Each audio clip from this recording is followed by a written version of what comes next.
Hi to everyone. This is Father Ignacio, a message to the San Michael community.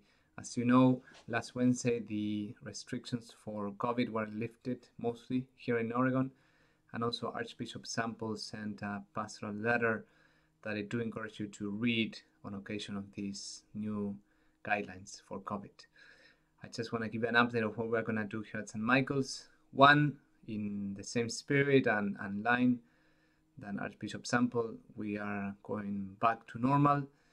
So the mask is no longer required for attendance in the church. Obviously, there's no sign up. This has been changed for a while, but I just refresh you about that. Also, this is not new, but we're not locking the doors 5 minutes before. We changed that 3 weeks ago. And we are going to keep the social distance section, that is the first row of the church on the side of Mary, for the next 2 weeks. So if you still need some more space, the next 2 weeks you can sit on that section. That section you should keep social distance and wear a mask if you choose to sit there. All the other sections, the other 3 rows of the church, are normal as pre-COVID times. So that's the first thing. The second thing is that the dispensation from the obligation to participate Mass on Sundays and holidays of obligations has been lifted, and it will be effective on July 16th. So that's also in the letter of Archbishop. I encourage you to read. As you know, this notion of the obligation to attend Mass is an indicator of the importance of worshiping Christ through the sacrament of the Eucharist.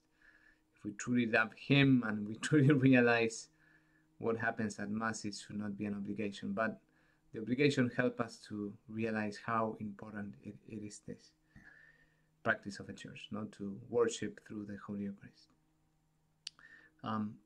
Coffee and donuts will be resumed after the 8 a.m. and 10 a.m. Mass on Sunday, July the 12th. And also per Archdiocesan guidelines, Holy Communion will be under the species of bread only. So we keep as it has been during the pandemic. The precious blood will not be offered to the faithful, at least for now. As you might know, we have the possibility of communicating with low gluten host. If that's what you need, you just come to me and I indicate, and I have a small pix with a low gluten host.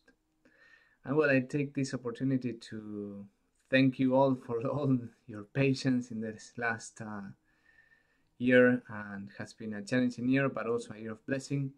And also, well, I have been very edified, both by those who fought to come to Mass and maybe drove and signed up and went to the parish hall and then upstairs and so many things. I have been very edified by the faith of the people of God and your docility and your patience with all the changes, and also with those who stay connected, even though for different reasons they did not come to Mass in person. Many of you stay connected via the live stream and all the online events.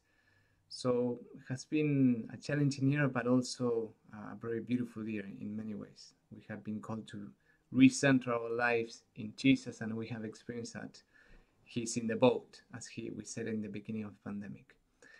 For those who are returning to Mass and worshiping in person, I think and this is for anyone, it is good to make a good confession before going to Holy Communion, or as you kind of go back to normal in going back to Mass in person. It is good to purify our heart through the sacrament of confession as well.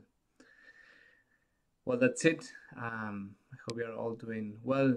As you might know, Deacon Chuck is retiring August 1st. I take this opportunity to tell you that on that weekend of August 1st, we're going to do a farewell celebration after the 10 a.m. Mass here at St. Michael's. He has been with us 15 years, so it's a great loss and a great servant of God. So August 1st will be his last weekend, and we hope to see you there, and both to thank him and say goodbye to him as well. God bless you.